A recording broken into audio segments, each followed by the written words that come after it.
آقا کریم رؤوف الرحیم علیہ السلام نے اپنے صحابہ کے لیے یوں فرمایا، میرے صحابہ، میرے تمام صحابہ، میرے تمام صحابہ، سبحان اللہ، میرے تمام صحابہ مینارے رشد و ہدایت ہے، نجوم ہدایت ہے۔ جو کوئی تم میں سے کسی ایک کو بھی چنے گا، کسی ایک کی بھی پیروی کرے گا، وہ ہدایت پائے گا۔ کیا پائے گا؟ ہدایت پائے گا، کامیاب ہو جائے گا۔ عزیزان گرامی وقار، اور میرے آقا نے یہ بھی فرمایا کہ میرے سبب سے میرے صحابہ سے محبت کرو، میری وجہ سے میرے صحابہ سے محبت کرو، اور انہیں گالی مت دو۔ یہ نبی فرما رہے، انہیں گالی مت دو۔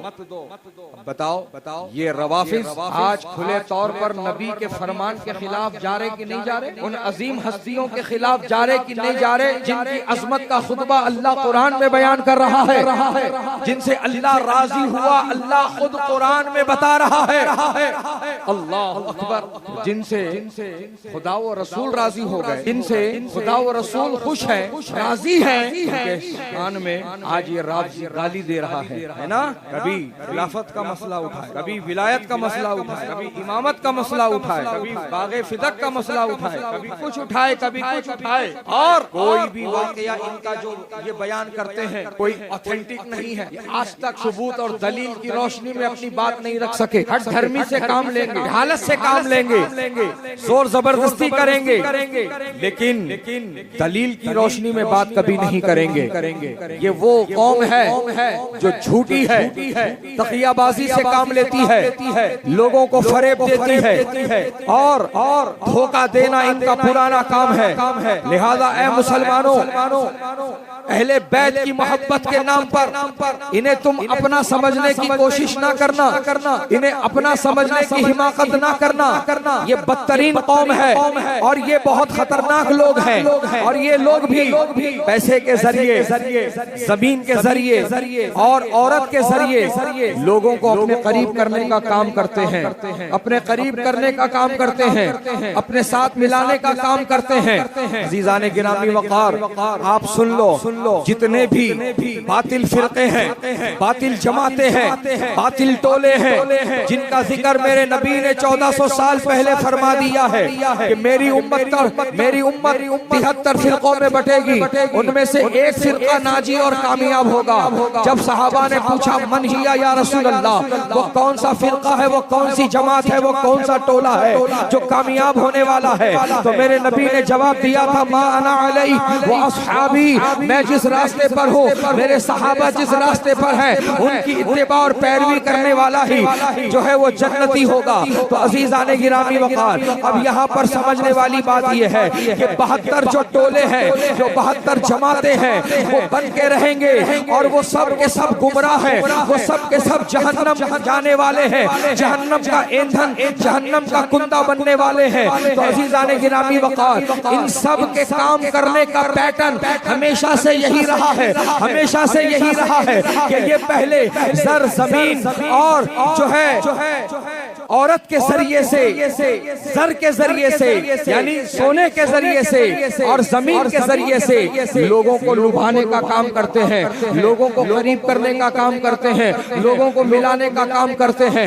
پیسے پھینک کر آفرز دینا یہ کوئی نیا کھیل نہیں ہے۔ عزیزان گرامی وقار، جب امام حسین کا راستہ کربلا میں روکا گیا تو روکنے کے بعد میں آپ پہ تشدد نہیں کیا گیا، صرف راستہ روکا گیا، صرف آپ کا راستہ روک لیا گیا، آگے جانے سے، آگے بڑھنے سے روک لیا گیا۔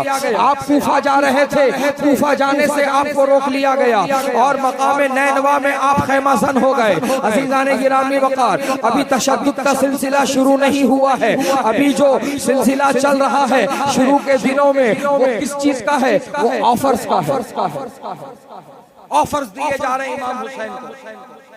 اے امام علی مقام، آپ یزید کی جھوٹی ہی صحیح خلافت کو تسلیم کر لو، آپ کے قدموں میں خزانے کے انبار لگا دیں گے۔ آپ جس جگہ کے گورنر بننا چاہیں وہاں کے آپ کو گورنر بنا دیا جائے گا۔ آپ اشارہ کرو، جس حسین لڑکی کی طرف آپ اشارہ کر دیں گے وہ حسین لڑکی آپ کے حرم سرائے میں لا دی جائے گی۔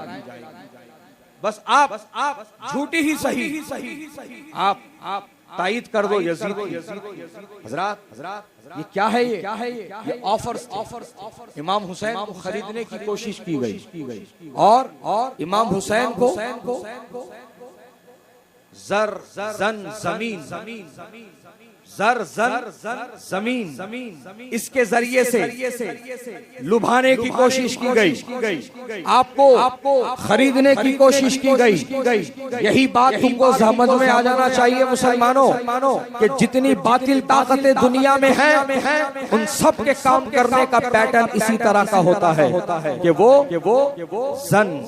زر زمین دے کر کے آگے والے کو خریدنے کی کوشش کرتے ہیں، اس کے پائے استقلال میں جنبش لانے کی کوشش کرتے ہیں، اس کے ایمان عقیدے کو توڑنے اور کمزور کرنے کا کام کرتے ہیں، اس کو باطل کی طرف کھینچنے کا کام کرتے ہیں، اس کو گمراہی کی طرف لانے کا کام کرتے ہیں۔ عزیزان گرامی وقار، اسی لیے آپ کو میں کہتا رہتا ہوں اور ہمارے جماعت کے تمام ذمہ دار علماء آپ کو یہی کہتے رہتے ہیں، یہی درس اور پیغام دیتے رہتے ہیں کہ بھوکے مر جانا لیکن ایمان کا سودا مت کرنا۔ عزیزان گرامی وقار، فٹ پاتھ پر رہنے کی نوبت آ جائے فٹ پاتھ کی زندگی اختیار کر لینا۔ زندگی کی تمام آسائشیں، تمام سہولتیں اگر قربان اور گوانے کی نوبت آ جائے تو قربان کر دینا، گوا دینا، لیکن ایمان عقیدے کا سودا مت کرنا۔ ایمان عقیدہ نہ گوانا، ایمان عقیدہ نہ بیچنا، ایمان عقیدہ نہ جانے پائے، ایمان عقیدہ سلامت رہے، کیونکہ دنیا کی دولت آج ہے کل چلی جائے گی، آج نہیں ہے کل آ جائے گی، لیکن ایمان کی دولت وہ دولت ہے کہ ایک بار چلی جاتی ہے پھر لوٹ کے نہیں آتی ہے۔ اور سن لو پیارے، دنیا کا جتنا مال جمع کرنا ہے کر لو، لوگوں نے جمع کر کے دکھایا ہے، بڑے بڑے مثال قائم کیے ہیں، لیکن وہ کیا ہوئے؟ وہ سب ناکام و نامراد ہوئے۔ دنیا کا مال انہیں بچا نہ پایا، ان کی ہلاکت کا، ان کی جو ہے تذلیل کا، ان کی تضحیق کا سبب اور ذریعہ بن گیا۔ عزیزان گرامی وقار، تو پتا چلا کہ مال کامیابی کی ضمانت نہیں ہے، مال نہیں بچاتا ہے۔ عزیزان گرامی وقار، اب سمجھو کہ دنیا کا مال جتنا جماؤ گے وہ دنیا ہی میں کام آئے گا، تم قبر میں ساتھ نہیں لے جا سکتے، قبر میں تمہارے ساتھ پیسہ نہیں آئے گا، لے کر کے بھی گئے تو کام میں نہیں آئے گا۔ پھر قبر میں جب جاؤ گے تو وہاں کیا کام آنے والا ہے؟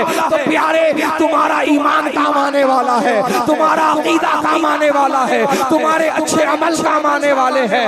حضرات گرامی، جس کا سینہ نبی کی محبت کا مدینہ بنا ہوگا وہی کامیاب ہونے والا ہے۔ اسی سے جب پوچھا جائے گا نبی کو دکھا کر، اب یہاں پر یہ سمجھتے چلو شاید سنے ہو، پھر سے سن لو اور سبق تازہ کر لو کہ عزیزان گرامی وقار، دنیا سے جیسا عقیدہ لے کر گیا ہوگا قبر میں وہی زبان سے ادا ہوگا۔ جو دنیا میں کہتا ہے معمولی انسان ہے، قبر میں جا کر وہی بکے گا۔ جو یہاں کہتا ہے بڑے بھائی کے جیسے ہیں، قبر میں جا کر وہی بکے گا۔ جو یہاں کہتا ہے پیٹ پیچھے کی خبر نہیں رکھتے، قبر میں جا کر یہی بکے گا۔ جو یہاں کہتا ہے کوئی اختیار نہیں ہے مجبور ہے، قبر میں جا کر یہی عقیدہ پکڑے گا۔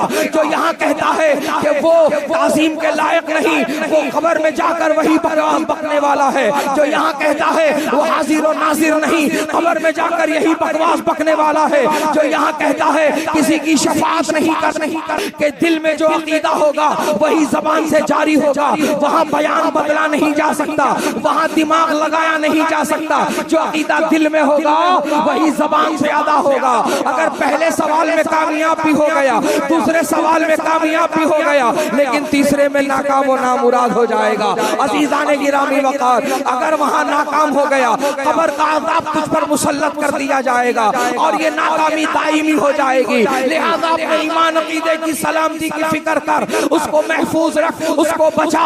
تبھی تو امام نے 1 صدی پہلے خواب غفلت میں سونے والوں کو یہ کہتے ہوئے جگایا ہے، سونا جنگل رات اندھیری، چھائی بدلی کالی ہے، سونے والوں جاگتے رہیو، چوروں کی رکھوالی ہے۔ عزیزان گرامی وقار، جو اب دل میں عقیدہ ہوگا وہی قبر میں بیان ہوگا۔